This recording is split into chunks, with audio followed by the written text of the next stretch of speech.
अध्याय पहिला. ऋषीमुनींच्या मेळाव्यात. श्री गणेशाय नमः. श्री सरस्वते नमः. श्री गुरुभ्यो नमः. कृष्णाय वासुदेवाय हरये परमात्मने प्रणत क्लेशनाशाय गोविंदाय नमो नमः. आरंभी श्री गणेश, सरस्वती, श्री गुरु आणि सर्व देवांना नमस्कार करून अधिक मास महात्म्याची कथा सार रूपाने सांगतो. सकल श्रोते सज्जनांनी शांत चित्ताने व मनोभावाने ती ऐकावी. फार वर्षापूर्वी निमिष नावाच्या अरण्यात एक मोठी तपोभूमी होती.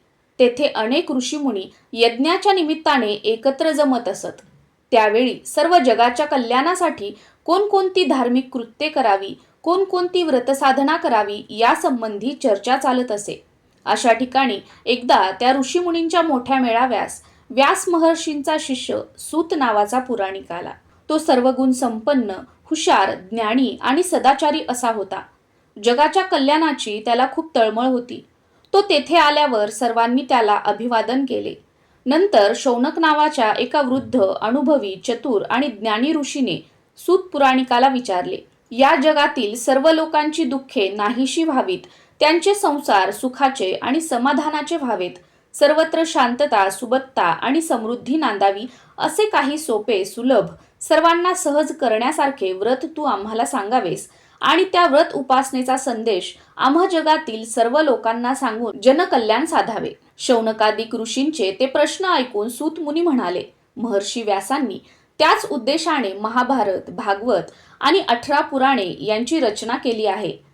त्यातील कथा ऐकून, वाचून आणि त्यात सांगितलेल्या अनेक व्रतांचे आचरण करून अनेकांचे कल्याण झाले आहे, होत आहे आणि होणारही आहे.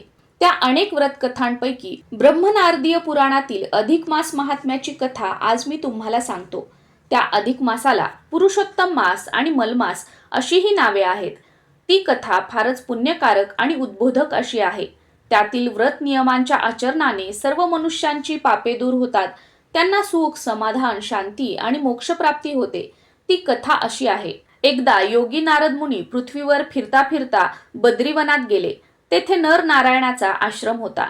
त्या आश्रमात नारायण भगवान स्वतः तपाचरणात, ध्यानधारणेत, चिंतनात मग्न होते. नारदाने त्यांना नमस्कार केला आणि आश्चर्याने विचारले, भगवंता, तुम्ही स्वतः या जगात श्रेष्ठ आणि समर्थ असताना ही अशी तप साधना करण्यात कसल्या आणि कोणाच्या चिंतनात मग्न आहात?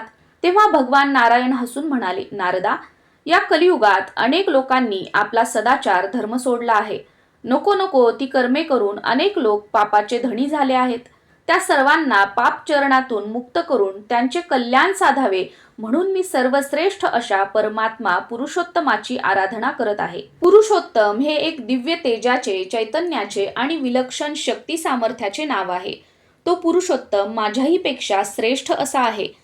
जगाच्या कल्याणासाठी त्या पुरुषोत्तमाने आपल्या कालगणनेच्या चक्रात एका अधिक महिन्याची भर घालून त्या महिन्यास पुरुषोत्तम मास हे नाव देऊन धन्य केले आहे.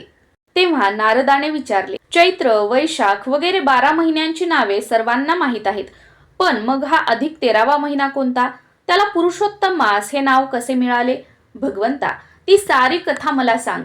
तो अधिक महिना अधिक पुण्यकारक आहे, तर त्या अधिक महिन्यात कोणकोणती व्रते करावीत? नारदाचे ते प्रश्न ऐकून नारायण म्हणाले, वत्सा, जी कथा श्रीकृष्णांनी पांडवांना सांगितली आणि त्यांची वनवासातील सर्व दुःखे दूर केली, त्या कथेचा सारांश मी सांगतो, शांतपणे ऐक. वनवासी पांडव काम्यक नावाच्या वनात अत्यंत हीनदीन दशेत राहत होते. त्यांच्या भेटीसाठी एकदा श्रीकृष्ण गेले. त्यांनी पांडवांचे आणि द्रौपदीचेही हाल पाहिले. त्यांना खूप दुःख झाले. त्यांना कौरवांचा भयंकर राग आला. पण आता त्या रागाचा उपयोग काय? पांडवांचे यापुढे कल्याण व्हावे म्हणून श्रीकृष्णांनी पांडवांना त्या अधिक मासाचे महात्म्य वर्णून त्यातली व्रते करण्यास सांगितली. त्या अधिक मासाची कथा ऐकण्यास तेथे ऋषी मुनींचा मेळावा जमला. त्या मेळाव्यात श्रीकृष्णांनी पुरुषोत्तमाचे महात्म्य आणि कथा सविस्तरपणे सांगितली. ती दुसऱ्या अध्यायात ऐकावी.